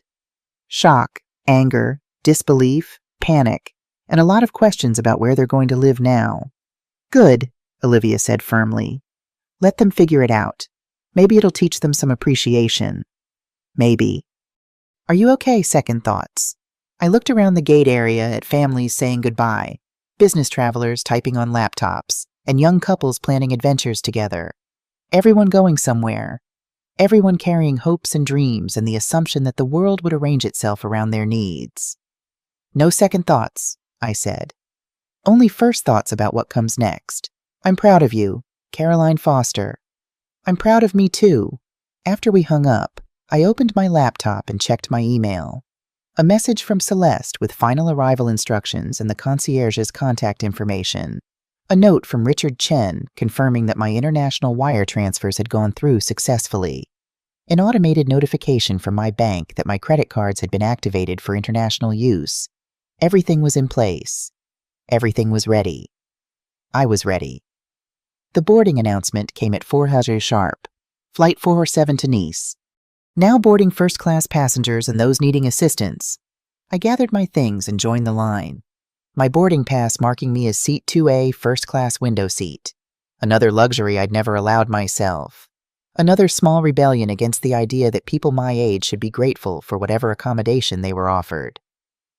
As the plane lifted off from the runway, I pressed my face to the window and watched my old life shrink into geometric patterns of roads and rooftops and tiny cars carrying people to their own destinations. Somewhere down there, Luke and Rachel were probably still arguing about what to do next, still trying to process the reality that their convenient arrangement had just vanished into thin air. But that was their problem now. I had my own life to live, my own adventure to begin, my own future to discover in a place where no one knew anything about me except that I was brave enough to start over. The flight attendant appeared with champagne service, offering crystal flutes filled with bubbles that caught the afternoon light like liquid gold. "Celebrating something special?" she asked with a professional smile. "Freedom," I said, accepting the glass. "I'm celebrating freedom." 8 hours later, the plane began its descent into Nice Côte d'Azur Airport, and I got my first glimpse of the Mediterranean coastline in the early morning light. The water was impossibly blue, dotted with white boats that looked like toys from this height. The coastline curved like a painting, all red roofs and green hills and golden beaches that promised warmth even in February. "Beautiful, isn't it?" said the man sitting next to me, a businessman who'd slept through most of the flight. "It's perfect," I said, and meant it. The airport was smaller than I'd expected, more efficient, and less chaotic than the American airports I was used to. My passport was stamped with a courtesy that felt European. My luggage appeared without drama. And within an hour of landing, I was in a taxi heading east along the coast toward Monaco. The drive was like something from a movie. Winding roads that hugged the coastline, views that changed around every curve, hillside towns that looked like they'd been painted by artists with unlimited imaginations. The taxi driver, a cheerful man named Philippe, kept up a running commentary in accented English about the sights we were passing. "First time in Monaco?" he asked. "First time anywhere, really," I said. "I've never traveled much." "Ah, but Monaco is perfect place to start. Very international, very beautiful. You will love it, I think." As we crested a hill and Monaco spread out below us, I knew he was right. The harbor was filled with yachts that looked like floating palaces, their white hulls gleaming in the morning sun. The buildings climbed the hillsides in terraces of cream and pink and gold, and everything sparkled like a jewelry box open to catch the light. "Where are you staying?" Philippe asked. I gave him the address on Avenue Saint-Charles, and he nodded approvingly. "Very nice location, close to everything but quiet. Good choice." The building was exactly as beautiful as it had appeared in the photograph Celeste had sent. Belle Époque architecture with wrought iron balconies and tall windows that promised light and air and views that would never get old. The concierge was waiting with my keys and a smile that seemed genuinely welcoming. "Madame Foster," he said in excellent English. "Welcome to Monaco. I am Henri. If you need anything at all, please do not hesitate to ask." "Thank you, Henri. Your apartment is on the 4th floor. The elevator is just here. I trust you will be very comfortable." The elevator was small and elegant, with mirrors and brass fixtures that belonged in a palace. When the doors opened on the 4th floor, I found myself in a hallway with marble floors and crystal sconces that cast warm light on cream-colored walls. Apartment 4B was at the end of the hall, and when I opened the door with my new keys, I stepped into a life I'd never dared to imagine for myself. The apartment was flooded with morning light from windows that stretched from floor to ceiling. The furniture was elegant, but comfortable antiques mixed with modern pieces in shades of cream and gold and soft blue. But it was the terrace that took my breath away. I walked through the French doors and stepped onto a wraparound balcony that offered a panoramic view of the Mediterranean. The water stretched to the horizon, deep blue and glittering with sunlight. Below, the harbor was coming to life with the morning activities of people who called this paradise home. I stood there for a long time, breathing air that tasted like salt and possibility, listening to the gentle sounds of a city waking up in a language I didn't yet understand but wanted to learn. My phone buzzed with a text message. "Mom, please call. We need to talk." I read Luke's message twice, then deleted it without responding. We'd had our talk. They'd told me what they thought of my place in their lives, and I'd responded accordingly. Whatever they needed to say now would have to wait until I was ready to hear it, if that day ever came. Instead, I called Celeste to let her know I'd arrived safely. "Welcome to Monaco, Madame Foster," she said warmly. "How do you find the apartment?" "It's perfect," I said, looking out at the view that would greet me every morning for as long as I chose to stay. "Absolutely perfect. I am so pleased, and please do not hesitate to call if you need anything. Recommendations for restaurants, assistance with shopping, anything at all." "Thank you. I think I'm going to love it here." "I think so too," Celeste said. "You have chosen a wonderful place for a new beginning." "A new beginning At 68, when most people my age were supposedly settling into rocking chairs and early bird dinners, I was beginning the greatest adventure of my life in one of the most beautiful places on Earth. Luke had told me to find my own place, and I had a place where no one would ever again suggest that I needed somewhere more appropriate for someone my age. A place where I could discover who Caroline Foster really was when she wasn't busy being convenient for everyone else. I unpacked my few belongings, arranged my grandmother's photo on the antique writing desk, and made my first cup of coffee in my new kitchen. Then I carried it out to the terrace and sat down to watch the sun climb higher over the Mediterranean, painting the water in shades of blue I'd never seen before. Somewhere thousands of miles away, Luke and Rachel were probably still trying to figure out what had happened to their carefully laid plans. They'd learned to adapt, to manage their own lives without using me as a safety net. They might even learn to appreciate what they had instead of taking it for granted. But that was their journey to make. I had my own path to follow now. And it started with this moment, this view, this feeling of being exactly where I belonged. I raised my coffee cup in a small toast to the morning, to the sea, to the courage it had taken to choose myself. To new beginnings, I said aloud. And in the distance, a seagull cried back, as if the whole Mediterranean was welcoming me home. 3 months into my Mediterranean life, I woke to the sound of seagulls and the gentle lapping of waves against the harbor wall 4 stories below. Morning light streamed through the gauzy curtains of my bedroom, casting dancing shadows on the herringbone floors that had become as familiar as breathing. I stretched like a cat, luxuriating in the simple pleasure of waking up naturally instead of to an alarm clock, of having nowhere to be except exactly where I wanted to be. My French was improving daily. What had started as tentative pointing and apologetic smiling had evolved into actual conversations with shopkeepers, restaurant servers, and my neighbors in the building.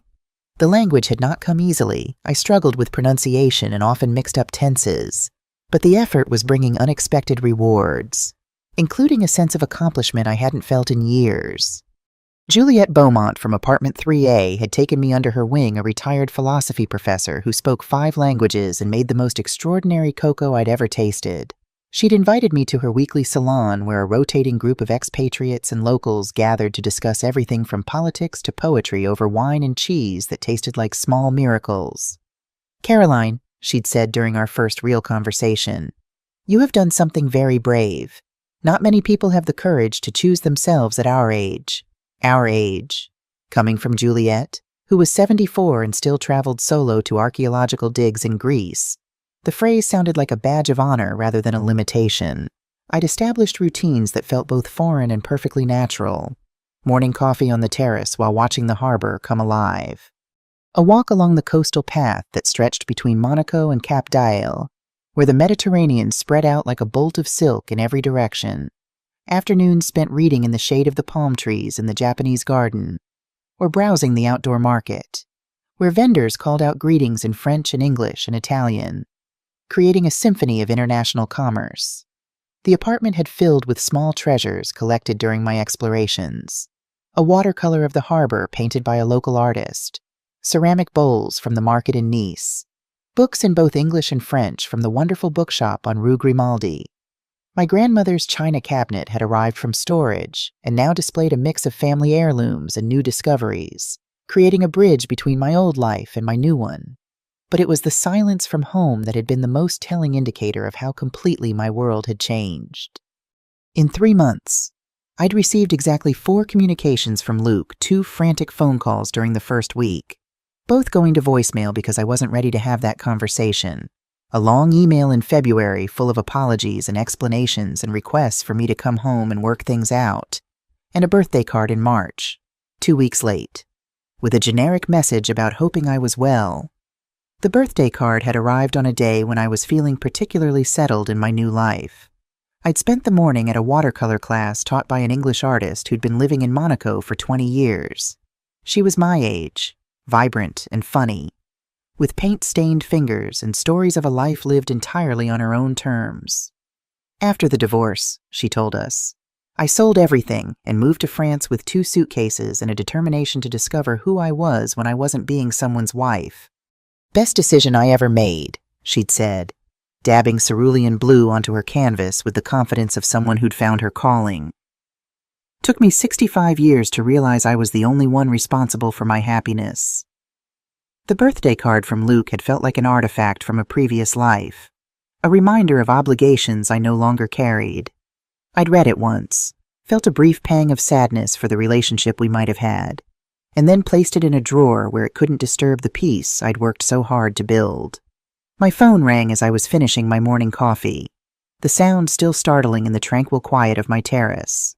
The number was international, but not one I recognized, though something about the country code seemed familiar. Caroline Foster, I answered, a habit I'd developed since moving to Monaco.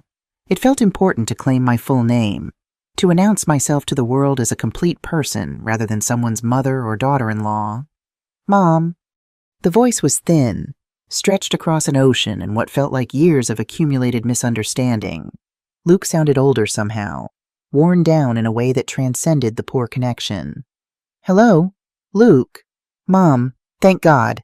I've been trying to reach you for weeks. Your old number was disconnected, and I had to hire someone to track down your new information. He'd hired someone. The phrase hung between us, like an admission of how far apart we'd drifted. He'd paid a stranger to find his own mother rather than simply respecting my need for space. I've been here, I said simply, living my life. In Monaco. His voice carried a weight I couldn't quite identify. Not disapproval exactly, but something close to awe mixed with disbelief. In Monaco. Mom, we need to talk, really talk. Things have been difficult since you left. I sat down my coffee cup and watched a yacht navigate the harbor entrance, its white hull cutting through water that sparkled like scattered diamonds. Difficult. I wondered what that meant in Luke's vocabulary now that he was responsible for his own housing, his own utilities, his own future. What's happened, I asked, though I wasn't sure I wanted to know. There was a long pause filled with the crackling static of international communication and what sounded like Luke gathering courage for whatever he needed to say. Rachel left, he said finally. The words should have shocked me, but instead I felt only a mild curiosity about the details. Rachel had been the architect of my exile, the one who'd convinced Luke that I was too inconvenient for their elegant lifestyle. That she'd abandoned ship when their circumstances changed was entirely predictable. When 6 weeks ago, she went back to her parents, said she couldn't handle the stress of our situation. Our situation. I could read between those carefully chosen words. They'd been forced to rent an apartment they couldn't really afford, to live within their actual means instead of supplementing their lifestyle with my resources. Rachel, who'd been so confident about her ability to curate their perfect life, had discovered that perfection was expensive when you had to pay for it yourself. I'm sorry, I said, and meant it. Not sorry that Rachel was gone, but sorry that Luke was learning these lessons about love and loyalty the hard way. Are you? His voice carried a bitter edge. Sorry, you never liked her. It was true, but not for the reasons he probably thought. I hadn't disliked Rachel because she was wrong for him or because she wasn't good enough for my son. I disliked her because she treated me like a problem to be solved rather than a person to be respected. I'm sorry you're in pain, I said carefully. Breakups are never easy. We're not broken up, not yet. She says she needs time to think, but her lawyer already contacted mine about separating our assets. He laughed, but there was no humor in it.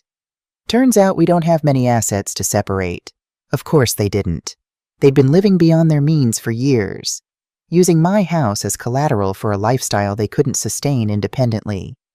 Now that the foundation had been removed, the whole structure had collapsed. Where are you living?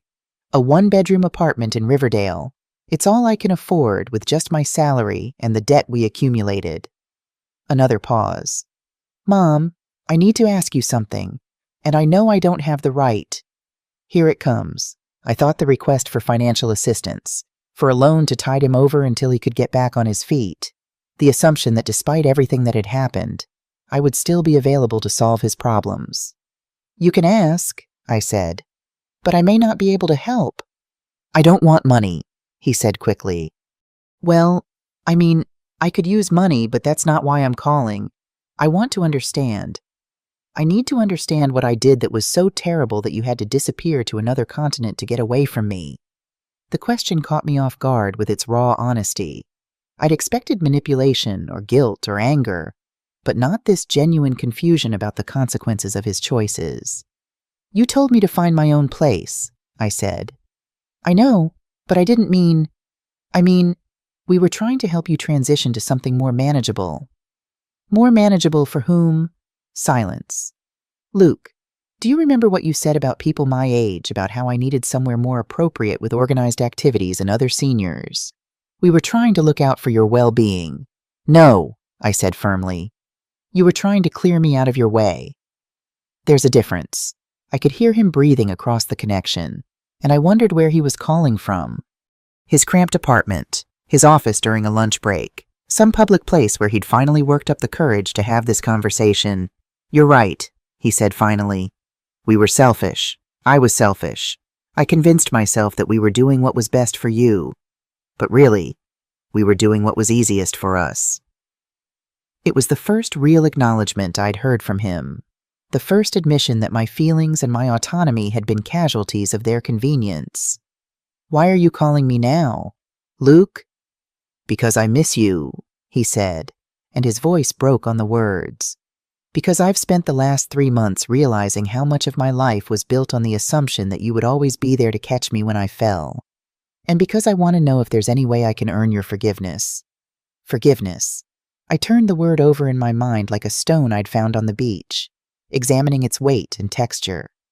3 months ago, I'd been furious, hurt, determined to prove that Caroline Foster was more than a convenient safety net for other people's dreams.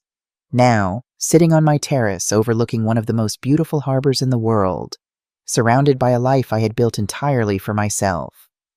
The anger felt like something that belonged to a different person, not because what Luke had done was acceptable, but because I no longer needed his validation to know my own worth. What would forgiveness look like to you? I asked. I don't know. A conversation. Maybe. A chance to apologize properly. To tell you how proud I am of what you've done. Even if it scares the hell out of me. Proud, that was a word I hadn't expected. Scared, Mom, you sold everything and moved to Monaco. At 68, most people our parents' age are worried about their medication schedules, and you're living in the most expensive place in Europe like some kind of international woman of mystery. I laughed, surprising myself. Is that how you see me, an international woman of mystery? I see you as someone I clearly never understood, he said. Someone who was stronger and braver than I ever gave you credit for. Someone who deserved better from me. The admission hung between us, honest and painful and real. I thought about the months of planning my own disposal, the casual cruelty of being discarded like a burden, the assumption that I would be grateful for whatever scraps of consideration they threw my way. But I also thought about the little boy who used to crawl into my bed during thunderstorms, who'd made me Mother's Day cards from construction paper and glitter, who'd cried when he broke my favorite vase and spent his allowance on flowers to apologize. Luke, I said slowly, I don't need your apology to be happy. I'm happy now, genuinely happy in a way I haven't been since your father died. I have friends here, activities I enjoy, a life that belongs entirely to me. I know. I can hear it in your voice. You sound different. Lighter. I am lighter. I'm not carrying anyone else's expectations anymore. I'm not trying to be convenient or unobtrusive or appropriately aged. I'm just being myself. Will you tell me about it? Your life there. So I did. I told him about my morning walks along the coastal path, about the watercolor classes and the weekly salons at Juliet's apartment. I described the view from my terrace, the way the light changed throughout the day, the international community of expatriates who'd all chosen adventure over comfort. There's a woman here named Sophia, I said, who sold her accounting practice in London and moved here to become a sculptor. She's 71 and just had her first gallery showing.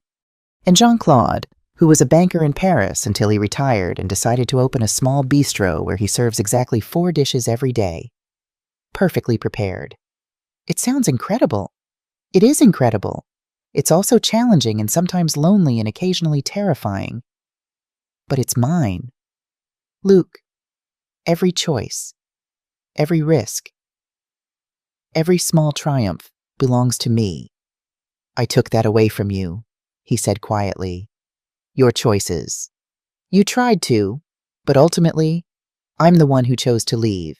You gave me the push I needed to stop living my life for other people. There was another long pause, and I could almost feel him processing this reframing of our story. He'd called expecting to find a bitter, lonely woman who needed rescuing from her own poor decisions. Instead, he'd found someone who'd used his rejection as a launching pad for the best years of her life. Can I ask you something? He said. Of course. Are you ever coming back?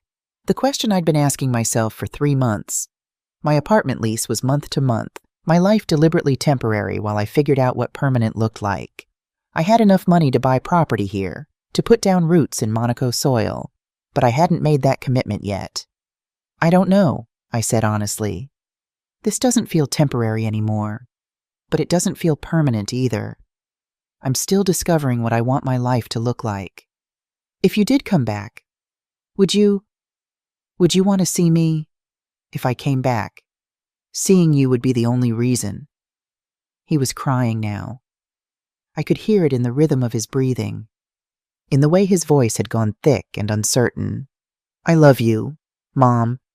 I know I did a terrible job of showing it, but I do love you. I love you too, sweetheart. I always have, and I always will. But love isn't enough if it's not paired with respect. I know. I'm learning that the hard way. Learning is good. Growth is good. Maybe this is what you needed too, even if it doesn't feel like it right now. We talked for another half hour, filling in the details of our separate lives. He told me about his job, which he was throwing himself into with new determination now that it was his only source of security, about the small apartment that was teaching him to live within his means, about the loneliness that came with realizing how much of his social life had been built around Rachel's connections and preferences. I told him about my French lessons, about the cooking class I'd joined where I was learning to make proper bouillabaisse, about the book club that met at the English language bookstore, where we'd spent 2 hours last week debating the merits of contemporary French literature. When we finally said goodbye, something had shifted between us. Not forgiveness exactly, but understanding. He was beginning to comprehend the scope of what he'd lost when he dismissed me so casually, and I was discovering that my happiness didn't require his suffering.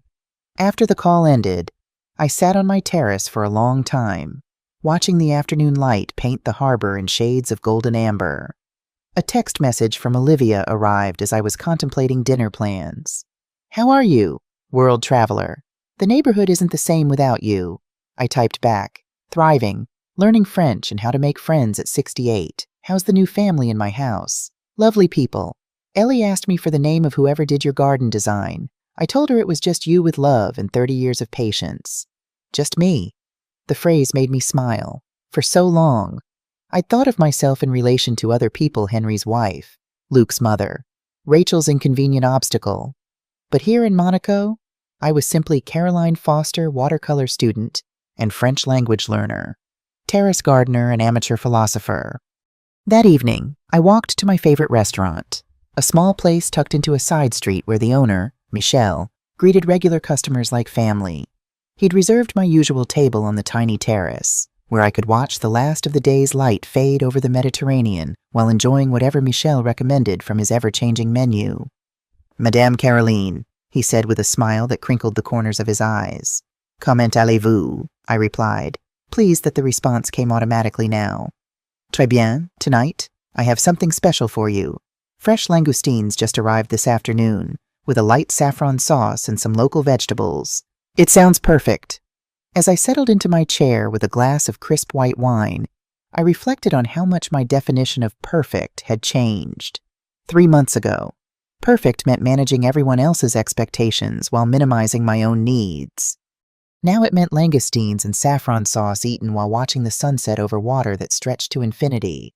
My phone buzzed with another message, this one from an unknown number. Mrs. Foster, this is Eleanor Reynolds. We bought your house in January. I hope you don't mind me reaching out, but I wanted you to know that your roses are coming up beautifully. The garden is even more spectacular than we imagined it would be. Thank you for creating something so beautiful for us to inherit." I stared at the message, unexpected tears blurring my vision. My roses, planted with such hope for the future, were blooming for someone who appreciated their beauty. The Reynoldses were discovering the cycles I'd begun, adding their own touches while respecting what had come before. I typed back, "Thank you for telling me. Gardens are meant to be loved. I'm so happy they're in your hands." Within minutes, another message arrived. "Would you mind if I sent you photos and if you have any advice about the herb garden? I'd be grateful. I'm trying to learn what you clearly mastered." For the next hour, as my langoustines arrived and the stars began to appear over Monaco, I exchanged messages with the woman who now lived in my former house. She sent pictures of spring bulbs emerging from the soil I'd prepared, of the herb garden responding to her careful attention, of the climbing roses I'd trained along the back fence beginning to show their first buds. It was like receiving news from a beloved friend, proof that the love I'd invested in that place hadn't disappeared when I left. The Reynoldses were nurturing what I'd begun, adding their own vision while respecting the foundation I'd created. As I walked home along the harbor, my stomach pleasantly full and my heart lighter than it had been in months, I thought about the strange circularity of life. Luke's rejection had forced me to discover my own strength.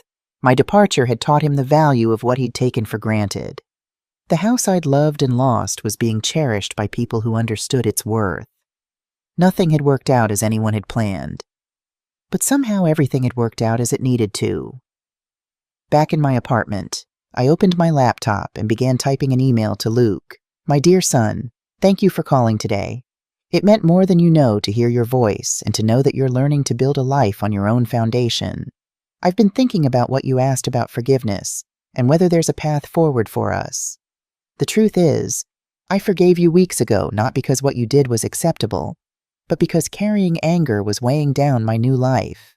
You were thoughtless and hurtful, but you were also operating from assumptions about aging and family and obligation that our culture teaches us without question. I don't know if I'll move back to the States, but I do know that geography isn't what's been keeping us apart. If you want a relationship with me, it needs to be built on mutual respect and genuine affection, not convenience or obligation. I'm not your safety net anymore. Luke. But I'd like to be your friend. I'm proud of you for facing the consequences of your choices without blaming anyone else. I'm proud of you for asking the hard questions about your own behavior. And I'm hopeful that we can build something new together, something based on who we actually are, rather than who we think we're supposed to be. With love from Monaco, where your mother is learning that life doesn't end at 68, it just gets more interesting. Mom, I read the email twice before sending it, making sure every word was true, that I wasn't offering more than I was ready to give or less than he deserved for his honesty. 6 months later, Luke came to visit. He'd saved for months to afford the trip, staying in a modest hotel near the port and spending his days exploring Monaco with the wide-eyed wonder of someone seeing the world through fresh eyes. "I can't believe this is your life," he said on his second day as we sat on my terrace sharing a lunch I'd prepared with vegetables from the local market and fish so fresh it had probably been swimming that morning. "Some days I can't believe it either," I admitted, "but it feels real now. It feels like home." He'd changed in the months since our phone call, not just physically, though he was thinner and looked like he'd been sleeping poorly. There was something different in his manner, a humility that hadn't been there before, a carefulness in how he spoke that suggested he was thinking before reacting. "I've been in therapy," he said without my asking, "trying to understand how I became someone who could treat you the way I did." "What have you learned?" "That I inherited Dad's sense of entitlement without his work ethic. That I confused loving you with owning you. That I never really thought of you as a separate person with your own needs and dreams. It was a more thorough self-assessment than I'd expected and more honest than I'd dared to hope for. And Rachel? Gone for good. The divorce was finalized last month." He shrugged, but I could see the lingering hurt in his eyes. "Turns out she loved our lifestyle more than she loved me, when I couldn't provide the lifestyle anymore. I'm sorry. I'm not Really, it hurts, but it also clarifies things. I'd rather be alone than be with someone who sees me as a means to an end. We spent the week rebuilding our relationship on new terms. I showed him my favorite places, introduced him to my friends, let him see the life I'd built for myself. He was genuinely curious about everything, asking thoughtful questions about my choices, my daily routines, my plans for the future. On his last night, we had dinner at Michelle's restaurant, where Luke struggled gamely with his high school French and charmed the staff with his willingness to try dishes he couldn't pronounce. "I have something to tell you," he said over dessert, a local specialty that combined honey and almonds and tradition in equal measure. "Good news or bad news?" "Good news, I think. I've been offered a promotion regional manager for the Southeast. It would mean relocating to Atlanta. Better money. Real responsibility." "That's wonderful. You should be proud." "I am. But it also means I'd be even further away from you if you decided to come back to the States." I smiled at the careful way he'd phrased it, not assuming my decisions, but acknowledging their potential impact on his life. "Luke, I need you to understand something.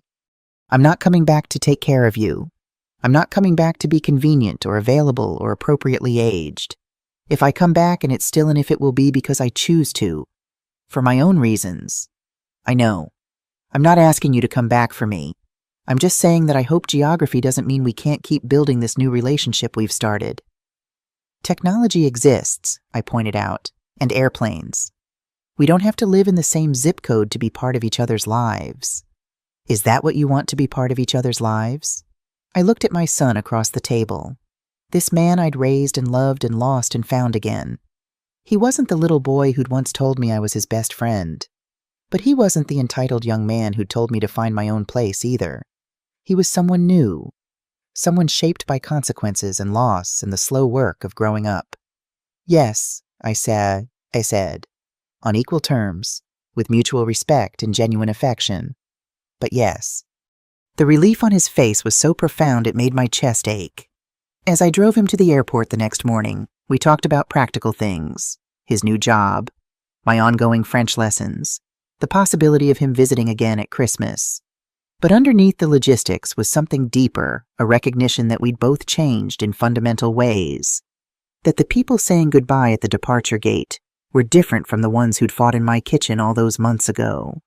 "Thank you," he said as we hugged goodbye at security. "For what?"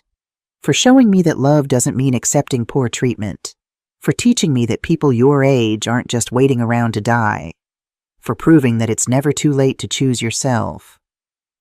I watched him disappear into the international terminal, carrying lessons learned the hard way and a new understanding of what family could mean when it was built on choice rather than obligation. That afternoon, I sat on my terrace with a glass of wine and my laptop, reviewing an email from a real estate agent in Monaco. I'd been looking at apartments to purchase, ready to make my temporary adventure permanent. The one that had caught my eye was in a newer building with a rooftop garden and panoramic views of both the sea and the mountains that rose behind the principality. It was more expensive than my current rental, but I could afford it comfortably with the proceeds from my house sale and the income from my investments. More importantly, it felt like home in a way that nowhere had since Henry died. I was about to respond to the real estate agent when my phone rang. Olivia's number appeared on the screen, and I answered with the automatic smile that her calls always brought. "Caroline Foster, International Woman of Mystery," she said without preamble. "How was the visit with Luke?" "Complicated but good," I said. "We're different people than we were 6 months ago." People can change given the right motivation, apparently. "So how are things in the old neighborhood?" "Quiet. The Reynoldses are throwing a garden party next month to show off all the work they've been doing. They specifically asked me to invite you if you're ever back in town." "That's sweet of them. Is there any chance you might be back in town?" It was the question everyone kept asking, the one I'd been avoiding answering definitively because I hadn't been ready to close that door permanently. "Olivia," I said slowly, "what if I told you I was thinking about staying here permanently? What if I said that at 68? I'd found the place where I want to spend whatever years I have left. I'd say it was about damn time Caroline Foster put herself first." Olivia replied without hesitation. "And I'd ask when I could come visit this paradise you've discovered." I laughed. feeling something settle in my chest like a key finding its lock. How's next month I'm thinking about buying an apartment with a guest room that has an ocean view? Book me a flight, Olivia said. It's about time I had an adventure too. After we hung up, I opened the email to the real estate agent and typed my response. I'd like to schedule a viewing for tomorrow morning. I'm ready to make an offer. As the sun set over Monaco for what might have been the 1,000th time since I arrived, I reflected on the strange journey that had brought me here. Luke's demand that I find my own place had been meant as a dismissal, a convenient way to clear me out of his path. Instead, it had been the greatest gift anyone had ever given me. I'd found my own place. All right, not in a senior living facility where I could be managed and contained, but in one of the most beautiful places on earth, where every day brought new possibilities and every sunset promised another tomorrow to fill as I chose. At 68, I'd learned that life doesn't end when your children don't need you anymore. It doesn't end when your spouse dies or when people start referring to your age like a limitation. It ends only when you stop believing in your own capacity for joy, for growth, for adventure. I'd almost made that mistake. I'd almost let other people's limited vision of what my life should look like become my reality. But sometimes when you're brave enough to choose yourself, the universe responds with opportunities you never dreamed possible. Monaco had been waiting for me all along. I just needed to be pushed off the cliff of other people's expectations to discover I could fly. Tomorrow, I would look at an apartment with a terrace that overlooked the harbor and mountains that caught the morning light like a painting. I would imagine my grandmother's china cabinet in the living room, my books on the built-in shelves, my morning coffee routine unfolding in a kitchen that would be mine for as long as I chose to stay. Tonight, I would fall asleep to the sound of the Mediterranean lapping against the shore. In a bed I'd chosen, in a life I'd built, in a place where Caroline Foster was exactly who she was meant to be. What would you do if you were in my place? Have you ever been through something similar?